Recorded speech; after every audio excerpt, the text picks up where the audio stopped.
Hey guys, welcome back to today's video. Today is Saturday, June 19th, 2021, and today we're going to be talking about the Alaska Senate race with President Trump now endorsing Lisa Murkowski's challenger, Kelly Tshibaka, in a very competitive Senate race that will determine whether or not a Trump Republican or a more moderate and more liberal, in a sense, Republican, that being Lisa Murkowski, will win after 2022. Looking at the election results in this state from 2016 and 2020, it's very clear that plurality victories is what Lisa Murkowski does best. But following the 2020 presidential election, the ranked choice voting initiative, Alaska Measure 2, passed by a very narrow amount, by a majority, because it was just a yes or no question. Lisa Murkowski will likely benefit from this. We'll talk about why she does. But in Measure 2, it asked, do you want to implement ranked choice voting in an open primary system? Essentially meaning there are no longer closed primaries. There's no longer going to be that primary where Republicans will face off against Republicans, Democrats will face off against Democrats, and then they meet in the general election. Now everyone is going to meet in that general election. Everyone is going to be in that position where they are voting for a Republican against another Republican. Then they'll have the option of going down the line. We'll talk about ranked choice voting in just a moment, but I just want you to understand that this is something that will make it impossible to win by a plurality. So President Trump's endorsement, I don't think comes as a surprise to any of you guys watching my channel. I've covered Lisa Murkowski's race probably 3-4 times and pretty much reiterated that President Trump absolutely despises Lisa Murkowski. He wants her far away from the United States Senate as possible, and he can get that with her being from the state of Alaska. But he can only get that if a primary challenger actually succeeds, meaning that that primary challenger goes into the election and Lisa Murkowski is somehow cut out of the way in that one-on-one matchup. Because she isn't Republican, she will have some residual Republican support left. Kelly Tshibaka, on the other hand, will only have the Trump Republican support. The reason why that needs to be pointed out is because Trump Republican support isn't necessarily super large in the state of Alaska. It's not as if this is a state such as Wyoming, where Donald Trump won in Wyoming with 69.9% of the vote. President Trump only won Alaska by 10 points back in the 2020 election. And the reason I say only is because Colorado, New Mexico, Virginia, all were states that voted for Biden more than Trump won in the state of Alaska. It's never really competitive, but because of its population growth, specifically in the major cities, you are now seeing Democrats start to do better on statewide races. The House race was under contention. The Senate race was considered to be a swing state. The presidential race, not so much, but the numbers had always showed that Alaska was going to be closer than 2016, closer than 2012, closer than 2008, and it was every single time. So Alaska, with this 10-point victory for President Trump, yes, is a good victory for Republicans in general, but when you're talking about the amount of supporters there in Alaska that are vehemently pro-Trump, you're probably not going to be receiving 52% of the vote. With that, you're going to probably be receiving 45, maybe 44% of the vote. That small amount of Republican crossover combined with the rest of the Democratic Party potentially backing Lisa Murkowski would be enough to put her in a good position. So the only way that this candidate that President Trump endorses defeats Murkowski is by elimination through the ranked choice voting system. Now, the reason why I think this is also something noteworthy is because President Trump refuses to endorse losing candidates, to endorse people that we pretty much know at the end of the day simply aren't going to win in these races. And in many states, and many congressional districts, President Trump holds off, even though they are Republicans and they are representing the GOP. If he doesn't know for sure that they are 100% going to win, he just won't send out a statement. He will remain silent. The support is there in essence, but it's not concrete. You can't actually go see President Trump campaigning with these people because he knows that some of them simply can't win. But there's something different about Kelly Tshibaka. And this also sort of tells us that this is exactly who President Trump wants. Looking at the declared list, you'll see that it's Lisa Murkowski, Kelly Tshibaka. There's another retired United States Air Force officer. You have Sam Little. You have people that are endorsements. You have people that are candidates that simply aren't going to do well. And Kelly Tshibaka doesn't even have a Wikipedia page. So she's not some major statewide official. All she was the former commissioner of the Alaska Department of Administration. So other than that, Kelly Tshibaka isn't this awe-inspiring, recognizable name because she doesn't really have much behind her. Of those who have publicly expressed interest, though, you have Laura Ingraham, an author and Fox News host. You have Sarah Palin, the former governor of Alaska, ran with John McCain in the 2008 election. So for those two people, you might think, Why wouldn't President Trump endorse them? Well, he probably knows that they probably are not going to run. You're probably not going to give up a position at Fox News to focus all of your attention on a Senate race, which you probably won't be winning. Same thing with Sarah Palin. While she probably does want to re-enter into Alaska politics, this might not necessarily be her best way. President Trump could have held off. The primary, technically speaking, not the primary, but the election itself isn't for another year and a half. There is a lot of time between now and November 2022. Yet President Trump immediately endorsing Kelly Tshibaka. That probably means that Joe Miller and Mike Dunleavy aren't going to run for these races. He wouldn't have preemptively made this decision to endorse a Republican that isn't even a recognizable name. You're not talking about someone who can be pointed out or mentioned in the average press and everyone would recognize them. No, this is someone who is going to be needing to make a name for herself the same way Lisa Murkowski did. Now, the Democratic Party has 0 people announcing that they are running, which is a good sign for Lisa Murkowski. Amongst the Alaska Independence Party, you have 1 person, and then you have a couple of people who have publicly expressed interest as running as independents, but no one has publicly expressed interest as running as a Democrat. Again, good for Lisa Murkowski. And President Trump's endorsement for Kelly Tshibaka also seems to be the exact opposite of what the National Republican Senatorial Committee put out back earlier this year. They said that Lisa Murkowski, they support her. They support her reelection, that she has been a powerful voice for Alaska's interests. They said that they are focused on taking back the Senate majority and stopping the crazy socialist agenda of the Democrats. The NRSC supports and defends our Republican incumbents.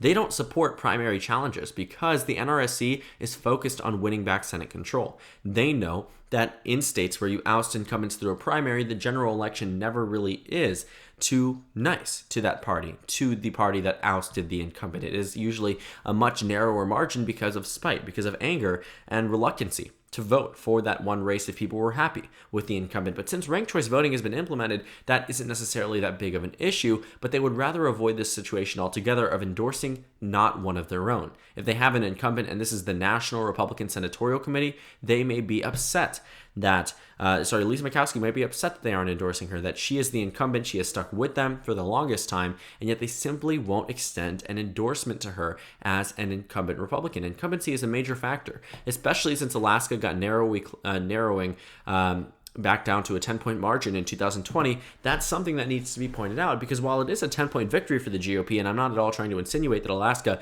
is a swing state in the election, I am going to say that this is certainly a state where Democrats are going to be in a position where if a ranked choice voting situation comes down between a Trump Republican and a regular type of Republican, the regular type of Republican will likely win because of that Democratic vote share, because Democrats make up more than just 40% of the vote, more than 35%, 30%, as you might find in other states. So a 10-point margin of victory for Donald Trump, while still impressive, isn't as much as it is in other states, and you can't consider Alaska to be this super close swing state.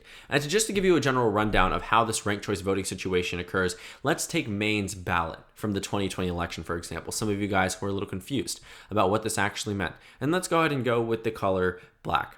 Just for the sake of understanding, you can see here that what ranked choice voting would allow you to choose a first choice, a second choice, a third choice, a fourth choice, and a fifth choice amongst this general election situation.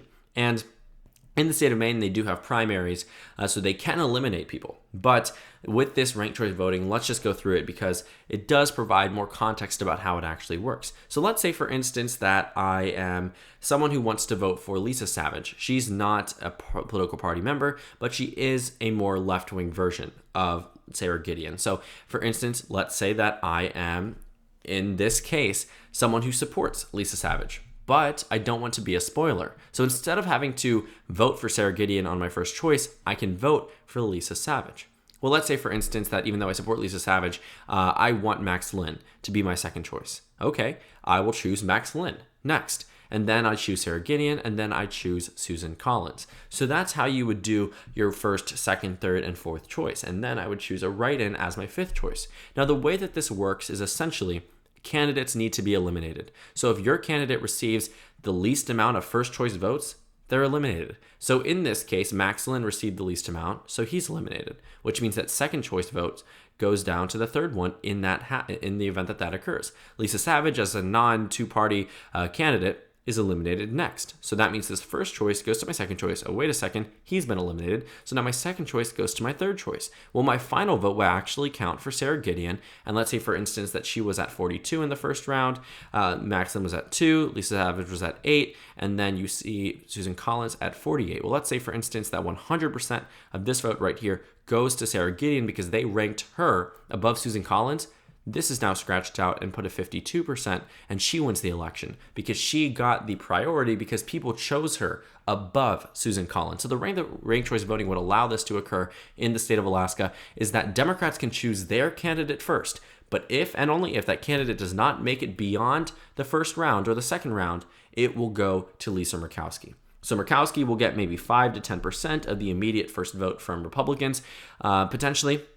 A lot of Democratic votes. There probably will be a lot of Democrats who will realize that I don't even want my candidate to win in this situation. I personally like Lisa Murkowski. In many of her previous elections, you can actually see that that was the case. The Democrat in 2016 only received 12% of the vote. The Democrat in 2010 only received 24% of the vote. I can tell you in 2010 and 2016, there were many more than just 12 and 24% of the population being Democrats. There were plenty more, and Joe Miller was described as the more conservative version of Lisa Murkowski. So across those two, you're talking about the party itself receiving over 70% of the vote towards conservative and Republican ideology. So for 2022, you can expect a very similar thing to occur. So Lisa Murkowski will get maybe 5, 10, 15% of the Republican Party in Alaska and probably 95 to 98% of the Democratic vote. Democrats recognize that Lisa Murkowski is that next person to go to, and they will likely rank her well above Kelly Tshibaka, might even rank her might even rank the Alaska Independence Party above Kelly Tshibaka because that's simply how they want it to go. And yes, you don't have to rank everybody, but generally speaking, people do. People love being able to be in that situation. But if you choose one of the top few nominees, you probably won't be in a predicament where your first place candidate will need to move beyond that. Well, you'll likely stick through them the same way what happened in the main Senate race. What happened with Sarah Gideon is, everyone knew that Max Lynn and Lisa Savage weren't going to win. Some people ranked them first because they genuinely chose them in that position. But for many people, they chose Sarah Gideon first, and it didn't even advance. It didn't advance because Susan Collins was winning over 50% of the vote in the first choice instance. But let's say, for instance, she wasn't. Many of those Sarah Gideon votes would have stuck through, and it wouldn't have mattered what those people ranked in second, third, and fourth because their first choice made it on every single round until that final round where someone has to lose. So President Trump's endorsement doesn't really faze many people in the state of Alaska. It doesn't faze Lisa Murkowski. It doesn't faze people that watch this race. It doesn't make me feel as if Lisa Murkowski is going to be in a position where, even if she runs as an independent, she still has a long track record of voting with the Republican Party, voting with for Republicans in presidential elections. And that makes her an appealable candidate for members of the GOP, more center, more establishment type Republicans who are really upset about President Trump, don't want him to be that major figurehead within the GOP, and will consequently even back Lisa Murkowski, I think, even if she runs as a Democrat. Because if you look at some of the election data, you're already starting to see some resentment towards Kelly Tshibaka as the Republican nominee in the eventual case that occurs. You're looking at the Change Research poll, which did a ranked choice voting situation, where Dr. Al Gross, as a Democrat/independent, received 46% of the vote. That's the most for a Democrat in decades. 46, at least in the presidential race. There has been Senate races where Democrats have won recently. In 2008 and 2014 was the last time a Democrat served in the United States Senate from the state of Alaska. But looking at that difference there, you're talking about Biden, who was the best performing Democrat in the 21st century in the state of Alaska at 42%. And for 46% to be that number, for Kelly Tshibaka to only defeat him by 8 points, you're talking about 50% of that vote starting out Republican, ending up being 54%. But, Dr. Al Gross goes from 25%, or sorry, not 50%. You're talking about 58% of that vote initially, I believe, unless I'm mistaken, 58% of that vote initially being Republican with Kelly Tshibaka and also Lisa Murkowski. And then you're in that position where you're going to go ahead and see a lot of that vote move away from Lisa Murkowski. 39% to 54% is just a 15-point difference. Yes, a lot of the Murkowski vote crossed over, a lot of the undecided vote crossed over, but the point is, Al Gross started with 25% and ended with 46%, nearly doubled his amount, whereas Kelly Tshibaka only improved by 15 percentage points. So This ranked choice voting situation is a tricky predicament for all the candidates. Lisa Murkowski could be eliminated from the earlier rounds. I don't think that's going to be the case. She's someone who is recognizable. The Democratic Party will stop something like that from happening if that is seemingly the case as the polls get more accurate and as we start to get closer to the election. And also, we are going to see a lot of people, if the Democrats do make it that far, cross over from Lisa Murkowski over to the Democratic Party, and you're going to see 90, 95, maybe 98% of Democrats cross over and vote for Lisa Murkowski because they know in their hearts that she is going to side with them much more than a Trump-endorsed Republican, in this case, Kelly Tshibaka. I'm kind of a little thrown off by the fact that Trump has made such an early decision in the Senate race, a year and a half to go, but if he believes Kelly Tshibaka will be that best nominee, he says that she can beat her, referring to Lisa Murkowski, that Tshibaka can beat Murkowski.